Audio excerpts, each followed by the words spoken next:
Hello singers! I'm so glad you found my channel and this video today. For those of you who don't know me, my name is Allison E. Haley, otherwise known as your music professor. Some of you posted some really great questions in the comment section of my Breathing for Singers 1 video, and we're looking for examples of specific exercises you could use to practice the concepts I introduced. In this follow-up video, I wanted to address your questions and share 2 exercises you can use to practice what we called abdominal breathing. Before we begin, let's do a quick review of what we covered last time and introduce some new terms. In Breathing for Singers 1, we discussed the difference between abdominal breathing and clavicular breathing.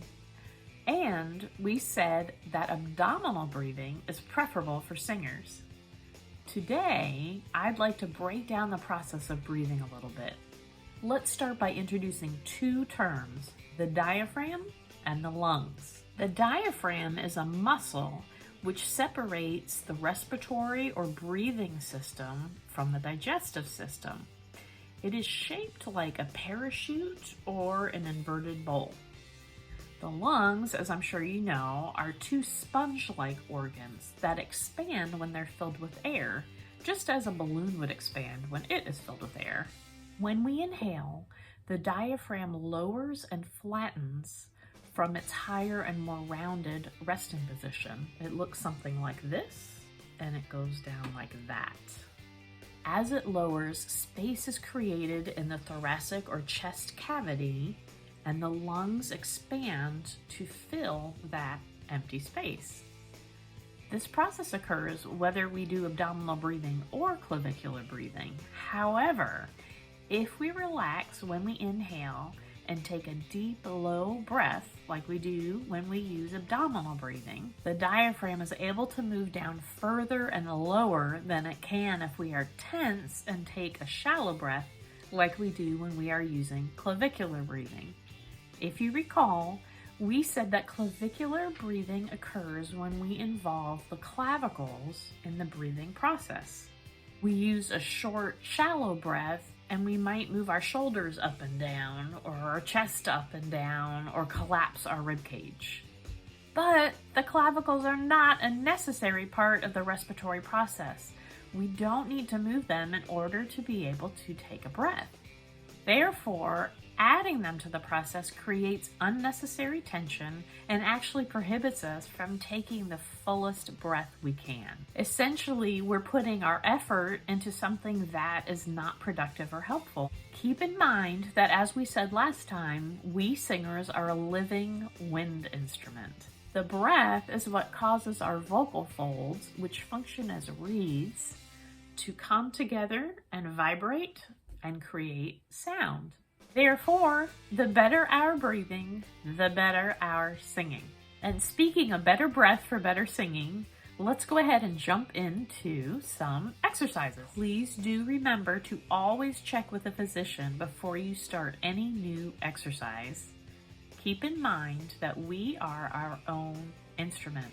You can't go to the store and replace your voice like you could a new guitar. So always be very careful and aware of yourself and what you're doing. And I highly recommend working with a qualified instructor. For the first exercise, I would like you to find a book that you can place on your belly. I have found hardcover books work the best.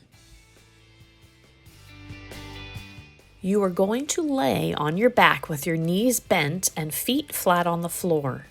Place the book below your belly button and allow your abdominal cavity to expand. Notice that I said allow. I don't want you to use your ab muscles to push the book up.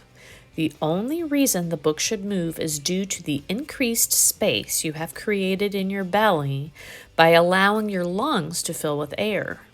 Practice this slowly and stop if you feel any tension or pain. This exercise should help you feel more relaxed and comfortable. And if it hurts, you are not approaching it correctly. Be aware that you will likely increase the oxygen level in your blood during this exercise. So get up slowly and be extra careful because you may very well be dizzy. For exercise 2, you will use a ball.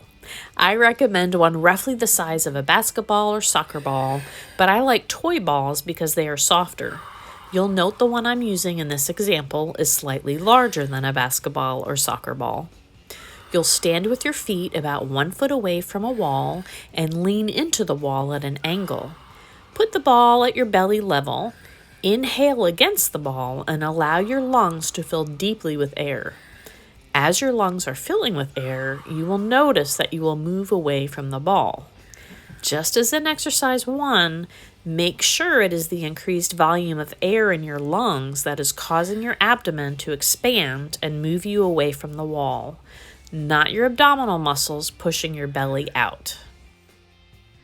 I hope you found the information in this video and the exercises helpful. I do want to remind you that if you have been a clavicular breather and are trying to switch to abdominal breathing, that is a huge change. Make sure you give yourself a lot of patience and a lot of grace. These exercises can initially be difficult for some folks, and that is totally okay. Just practice a little bit every day. Slow and steady wins the race. Thank you so much for sharing your time with me today. I would love to hear from you, so please feel free to put any questions you may have down below in the comments. If you found the video helpful, it would mean so much to me if you could give it a like and maybe even consider subscribing to my channel. If you'd like more information about me, you can find me at my website, www.yourmusicprofessor.com. This is Allison E. Haley signing off. I hope you have a wonderful rest of your day. Happy singing and happy breathing.